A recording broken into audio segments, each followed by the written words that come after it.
What's up, everybody? So I just did a reels. If you hadn't seen it, I get the fractal back into the Laney head, and I think I'm keeping how I was gonna throw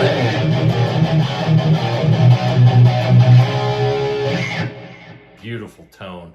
You can't beat that tone. You just can't. So I had an interesting comment the other day from my good friend Pawn Shop Mike. We call him Pawn Shop Mike. He's the pawn shop king. And if you need anything, he knows everything about a gun. He asked me, how when you're doing your reels, do you not look at the neck where you're at? And that's a good question. And I once had a drummer where I was playing Mean Street and I was going off at the end playing solo, and I was talking to the singer and shredding. And I was just like talking to him like a full bore conversation while he's playing drums, going, what the hell? And he told me, he goes, I've never seen anything like that. You were just ripping it and just having a normal conversation on stage. I said, well, when you play as long as I do, it's kind of easy. A lot of practice. But it's a good question. And so like I know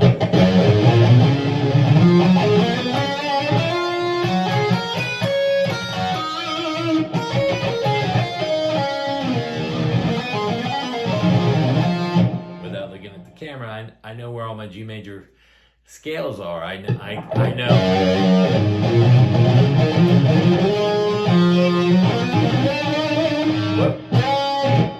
So I will go out if here and there, but for the most part, as you can see, I just the patterns are similar. So you have 1, 2, 4. Where your pinky is, that's going to be your second finger. Where your pinky is.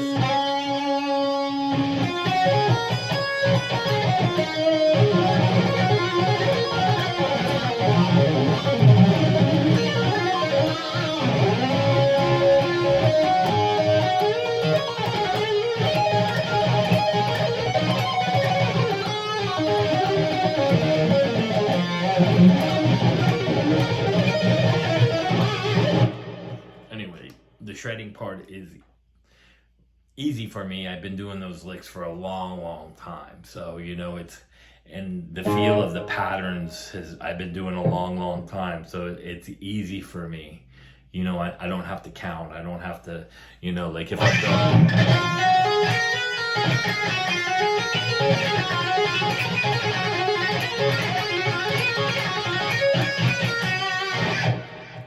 I can feel it. You know, and it's a lot of repetition.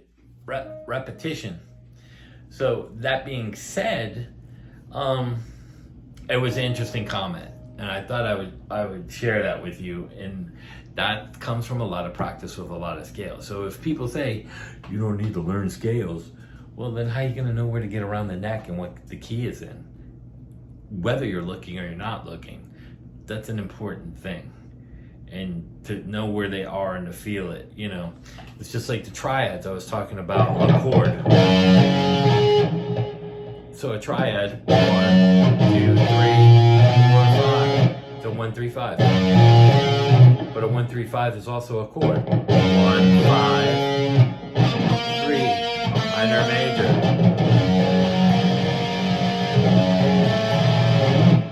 So that 1, 3, 5 is in the chord, whether it's a flatted third or not.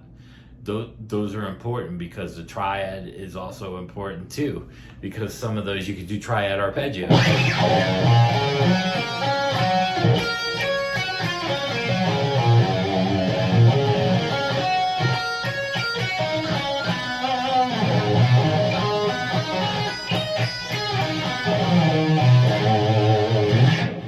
So you have triad arpeggios, but it's the 1, 3, and 5, and you can't go wrong with that when you're playing the chords with it, because it's the chords, it's the root bases of a chord, a 1, 3, 5. Not only that, but it's great for vocals. That's where you get your harmonies, and I know I've talked about this a million times. A 1, 3, 5. So one picks this note.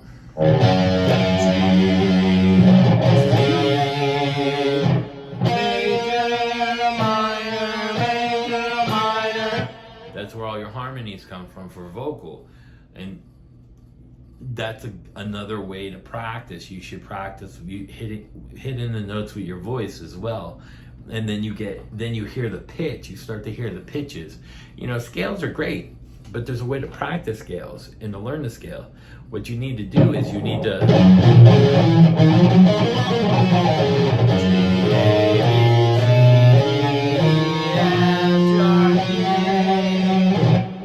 then you start hearing all the pitches, and that will help you not looking.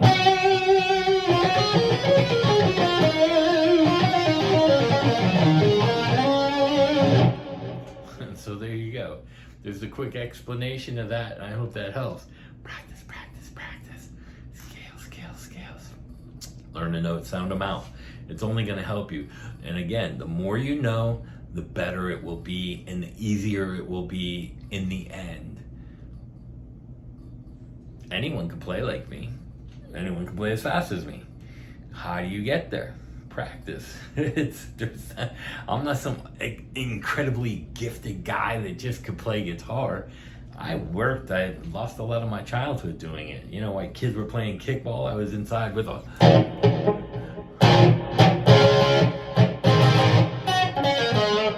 trying to figure out songs. We had records back then. So anyway, that's the whole thing, and in a nutshell, and learning songs is going to help too, because with chord progressions and stuff. So that's the short explanation of that. But I thought it was a very interesting question from my good buddy Pawn Shop Mike. So if anyone needs anything out of a pawn shop, guns, anything, he's the man to ask. He knows everything. Pawn Shop Mike. I think he's at Lucky. Is it Lucky Pawn? I think Lucky Pawn on Dixie and Oakland. Anyway, I got my Fractal hooked back up into the Laney head. I didn't realize the 50 reverb, that solid state head is made in England, not China. And that's why it has incredible sound.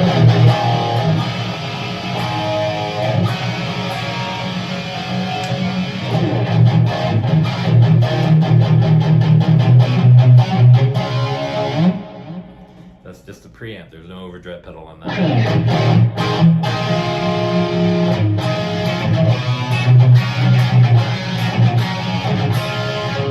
That's some thick, beefy sound right there. Get a Fractal. Fractal, Fractal, Fractal. I think Fractal's the best. And I like the AX8 the best. The setup, you can look them up. It's got some knobs on top, so when I'm playing live, I can tweak it really quick. I get the 4 scenes, 2 cleans. One's a partial clean dirty, the rhythm in the lead channel, and then I got my effects on the red buttons, and then you got the tuner and everything. It's a very good setup. The FM9 is set up the same way. I just like the older one because it has more knobs on top, and I like the steel bar. So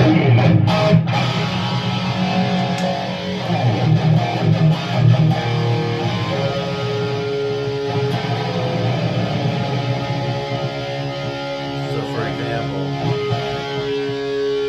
let's see, where's my presence?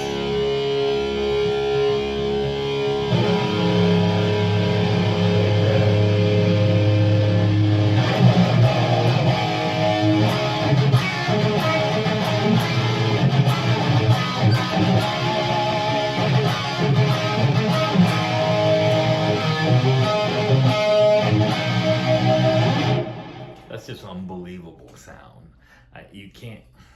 You're not going to get better. And again, the cleans. Listen to these cleans.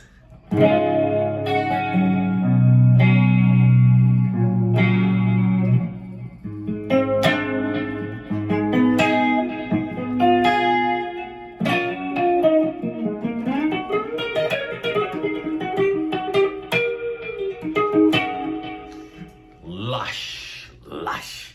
But anyway, again, that's the Laney. I'm going to keep this head because it's only a 50-watt reverb head, and it does have, like, if you put the pedals in it, sounds great. It's 2 channels, but I don't care,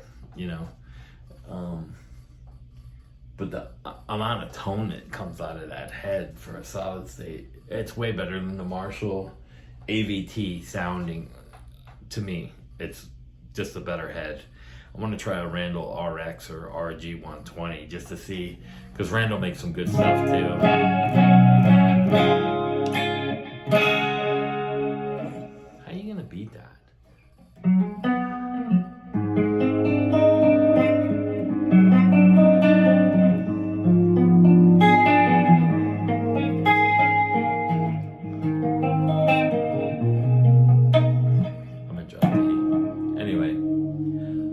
that explains a lot.